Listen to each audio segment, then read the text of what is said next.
Salut toi, j'espère que tu vas bien. Aujourd'hui on se retrouve dans un nouvel épisode de ma web-série qui présente le nouveau baccalauréat.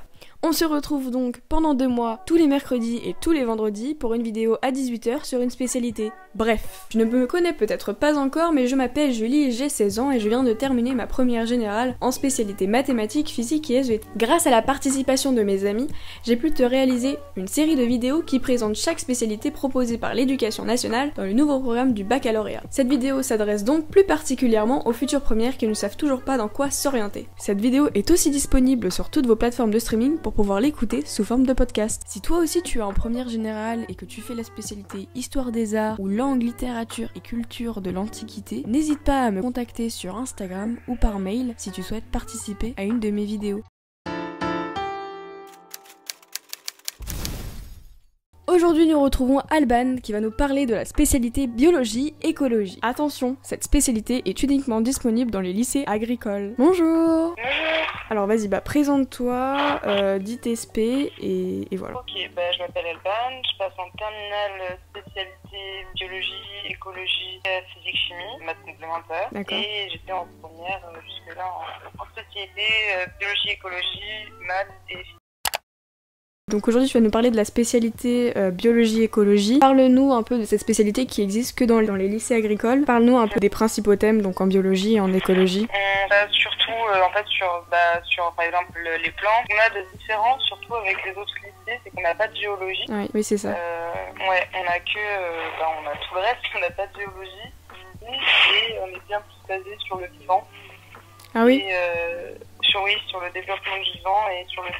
Parce que nous, moi je fais SP-SVT par exemple, et en SP-SVT, on faisait pas beaucoup de tout ce qui est lié aux écosystèmes, alors que je pense qu'en biologie, écologie, vous faites plus sur les écosystèmes, non? On fait surtout ça, ouais. En fait, je pense que c'est comme une SP-SVT, mais un peu plus poussée. Ouais. C'est la particularité du lycée, de toute façon, donc c'est normal. Et aussi, on a des options particulières. Et c'est obligé? Non, c'est pas obligatoire. Ça l'était jusqu'à l'année dernière, mais ça l'est plus maintenant. Et c'était l'EAT, écologie, développement durable, territoire. En vrai, ça peut être hyper intéressant. J'avais hésité, tu vois. Ouais. Et au final, j'ai pris SVT parce que j'adore la géologie, tu vois. Même si j'adore l'écologie et tout, mais je me suis dit que je pouvais pas abandonner la géologie. Mais sinon, j'aurais pris... Jamais testé, jamais étudié, je peux pas te dire, mais... Ah ouais. Au collège, Au collège, on faisait un peu de géologie, tout ce qui est lié au séisme et tout. Ah ok, oui. Oui, du coup, ça, on a pas du tout. D'accord. Et du coup, en biologie, vous faites quoi? Est-ce que vous faites un peu, genre, tout ce qui est les gènes, etc. ou vous avez pas du tout fait ça? Bon, si, on a les gènes, on a... Après, je sais pas trop ce qu'on a particulier, parce que, comme j'ai dit, j'ai pas testé l'autre, mais on a les gènes, on a le diabète, on a tout ça. Ouais. Mais je pense que la partie biologie, c'est un peu la même. Ouais, mais en fait, on a surtout, par exemple, on a la physionomie d'une plante, on a sa construction, on a son développement. Ah ouais, nous, ça, c'est l'année prochaine, tu vois. Ouais, voilà. On a étudié les sols aussi. On appelle ça des chaînes... Enfin, en gros, c'est les chaînes alimentaires, mais en un peu plus développé.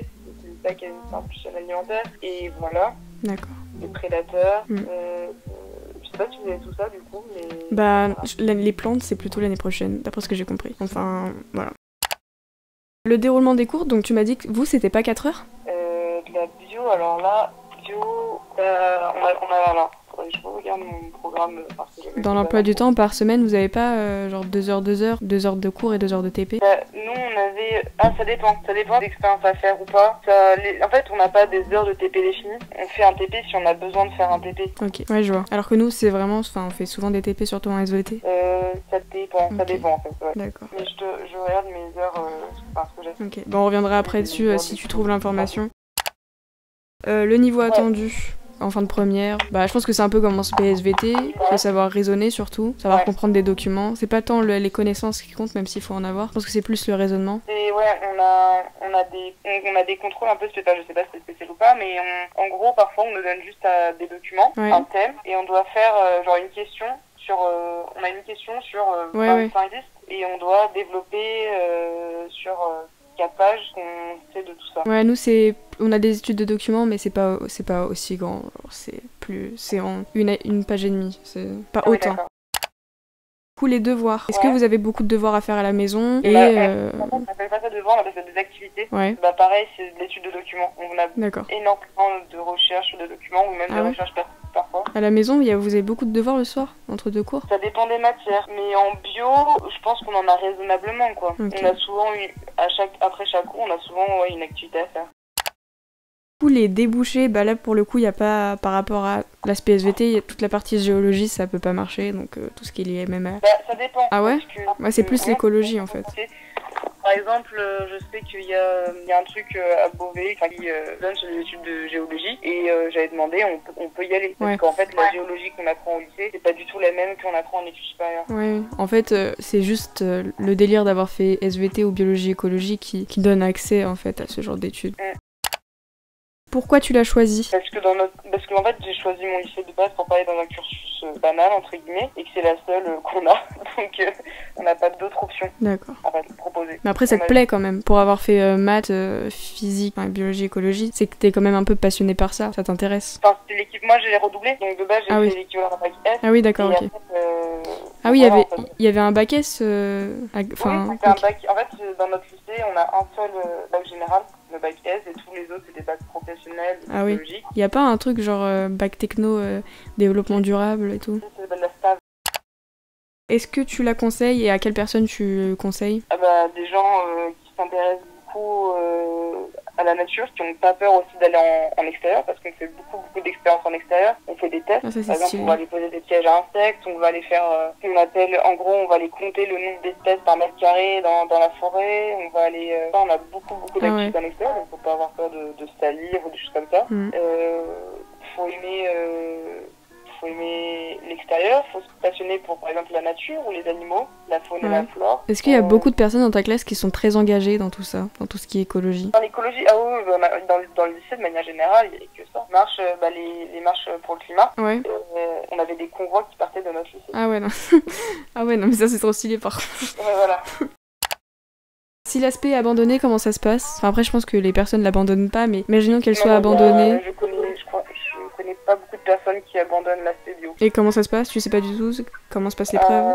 En fait, on passait l'épreuve de l'aspect qu'on a abandonné cette année. Donc, je pense que c'était une épreuve de 2 heures comme nous, étude de documents. C'est basique, hein. Ouais, en fait, on se prépare toute l'année à ça, donc je pense que c'est ça. Bon bah merci beaucoup d'avoir répondu à mes questions. Du coup ça fait un peu le parallèle entre l'aspect biologie, écologie et SVT parce qu'il y a peut-être des gens qui hésitent. Après elle est pas présente dans beaucoup de lycées donc en Ile-de-France en tout cas il y a 3 lycées. Parce que dans les Yvelines, j'ai vu quand je faisais mes recherches pour savoir dans quel lycée chercher des gens qui faisaient cette spécialité, et bah je suis tombée sur 2, tu vois, juste dans les Yvelines. Ouais, bah je pense que c'est présent que sur les lycées agricoles. Ouais, oui, c'est ça, hein, c'est une spé uniquement lycée agricole. Il doit y avoir du coup le lycée agricole horticole de Saint-Germain. Oui, c'est ça. Bon, au moins ça fait il y a très peu de personnes qui auront ce diplôme, donc en vrai ça peut être un avantage. Mais ce qui est bien aussi, c'est que le lycée en internat, les gens hésitent à Ah ouais, de la distance, ça peut... Ouais, de la distance. Après, tous les lycées agricoles ont un internat, de toute façon. Donc c'est un internat. Oui. Et par exemple, si les gens s'y plaisent pas, ils peuvent aller redoubler en stage ou des choses comme ça. Oui. C'est ce qui arrive souvent. Bah merci beaucoup. Pas de soucis. Merci d'avoir regardé cette vidéo. Si celle-ci t'a plu, n'hésite pas à t'abonner pour ne pas louper la vidéo de la semaine prochaine sur une autre spécialité. Bye!